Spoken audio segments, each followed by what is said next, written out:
this is Nitin. I'm here in London at Nitin Sawhney's studio. Here's the man himself. Nitin, how you doing? Yeah, good, thanks. So, do you want to explain what it is you do?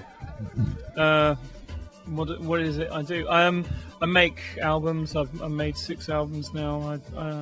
I travel all around the world. I collect sounds from all over the place. I work with. I write scores for orchestras. I write scores for television, for films.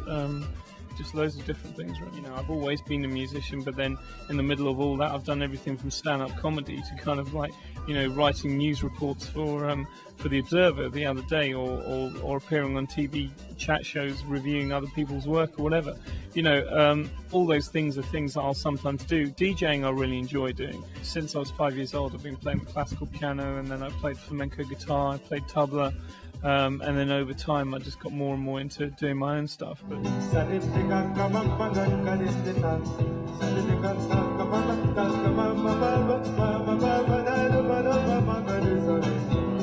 I tend to work with a lot of different artists. I mean, with Prophecy, I worked, you know, that year I went to 70 different countries around the world. I worked with Aboriginal Australians, Native Americans, you know, people from Brazil. I went all over the place. I try and make albums that have almost like a filmic narrative to them, or they have a sense of journey to them, and that's the basis on which I kind of tend to work.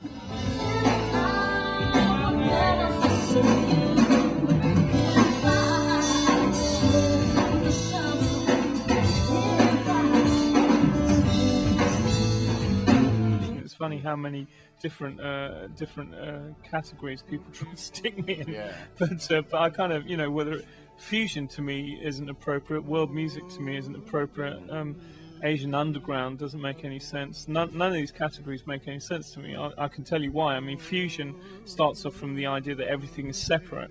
It starts from the notion that you have to contrive to make everything fit together. The way I look at it is that all music is my palette. This notion of world music. Well, world music for me is an excuse for apartheid in record shops. You know, you have segregation going on in a record shop. You walk into a record shop and, you know, you'll see 3 records under Africa, or 4 under Egypt, or 2 under India. And what's that all about? That's about, you know, saying, okay, well, you know, the music everyone's familiar with is white and black music, and everything else is just, well, that's not familiar, and let's stick all that in rock and pop and then create this stupid little section called world music, which is just about marginalization rather than anything. So I'm not really into the idea of world music. This country is becoming more multicultural, it's becoming more pluralistic. So you can't just simply reduce you know, like the role of Asian people who happen to be in this country to something that is, you know, a subversive, cool thing for this year. It's supposed to be about cultural change, and I think, you know, that's why a lot of artists have fallen by the wayside, because they were stuck in this stupid category of Asian underground.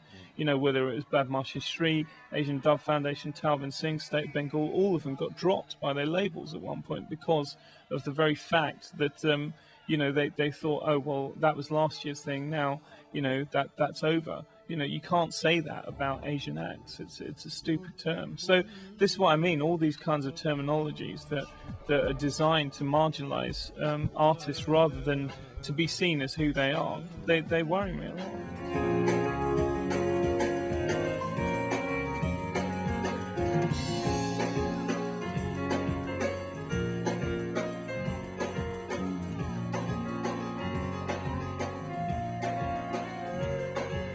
When people talk about national pride, nationality isn't something you've achieved. No one's actually achieved their nationality. So I don't really look at that as the basis on which I want to define myself, you know, in terms of my identity.